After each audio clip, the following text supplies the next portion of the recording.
Y'all are rowdy, man. I like it. Welcome to Richmond. We got a big race tonight, obviously. A lot on the line. My name's Marty Smith. I work for ESPN Sports Channel. And I got a real special guest coming right here in a minute, Dale Earnhardt Jr. As I look out in the crowd, I can tell a few of y'all cheer for him. There's a lot of green 88 hats out there. It's awesome to be here. It's always so great to come to this track, first of all, but certainly when there's this much on the line tonight. And we got 8 guys basically racing for 2 spots to see if they get a chance to win a championship. One of whom, of course, is not this guy. He's already in. And he just happens to be on the pole. So that's fantastic. So he'll be up here in just a minute. Whenever they tell him to come, I'm ready. Here he is. Give it up.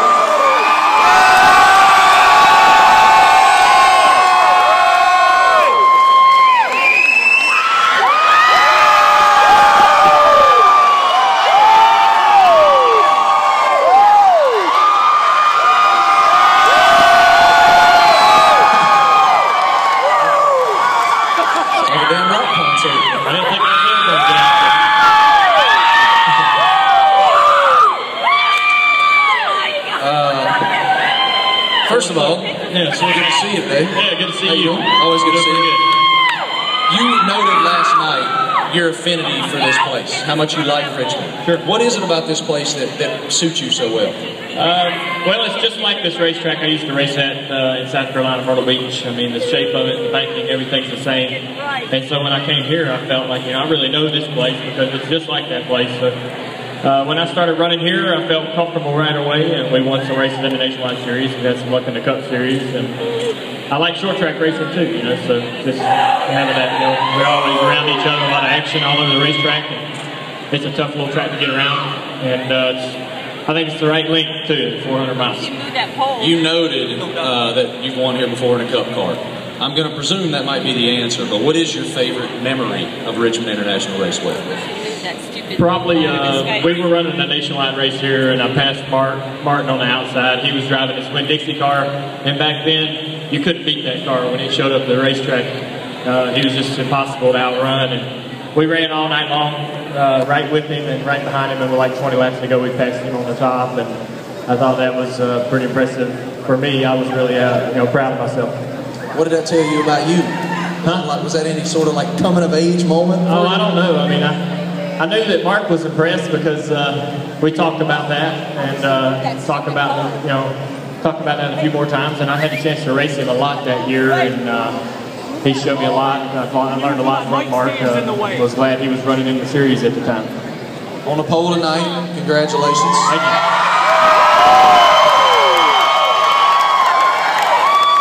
You told me yesterday after you won that pole how hard you guys have worked to improve that program. What's it say about your team that you guys achieved that yesterday? That we know how to do some things right. We were struggling last year to qualify. We qualified in the 20s a lot, and we told ourselves, if we're going to run better, we got to start close to the front in these races. So we worked on that, and we've not only, we've gotten better because we've had a great year this year. We've gotten better on the racetrack and we're faster, but we've also, when we set our mind to improve in qualifying, we did. And it's a good feeling when you go out to do something better and it happens. And so that kind of all come together yesterday, and we've been qualifying better this year. We had a real bad effort at Atlanta, but that's the way the sport is, man. You'll be a 0 one week and a hero the next, and then back to a 0. I mean, it's just tough. This sport's so up and down emotionally, but it felt good to do something right. We all know we love you, Dale! Looking out here at how many people are cheering for you. I mean, everybody's wearing greens.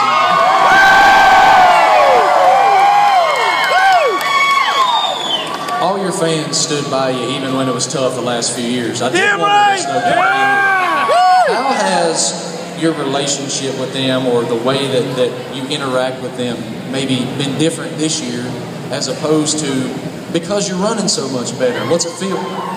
Look out, there's shrapnel coming. Yeah. I thought that fell out of your pants. I have a good time, bro, but it ain't that good.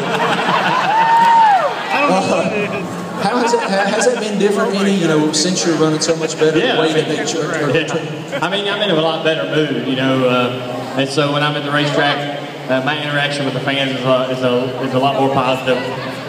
When we're not running good, it's your only thing you can think about is how to get better, what's wrong with the car, what's wrong with the team, and so we struggled, with our emotions and our personality. We weren't very happy people over the last couple of years, but this year's been great. I've really enjoyed working with Steve and just being around him. He's a positive influence, and my personality and my whole demeanor, I think, is a lot better.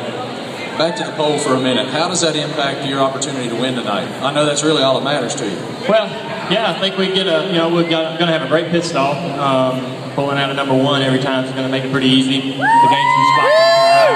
But track position is really important here, so to be able to gain a few spots on pit road is going to be key, and we'll do that pretty much every time. If we can have a pretty good pit stop, we'll beat a lot of guys.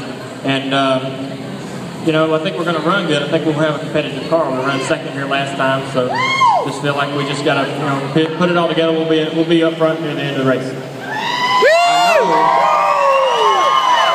Given the market, there's probably a lot of Redskins people here. Or maybe not.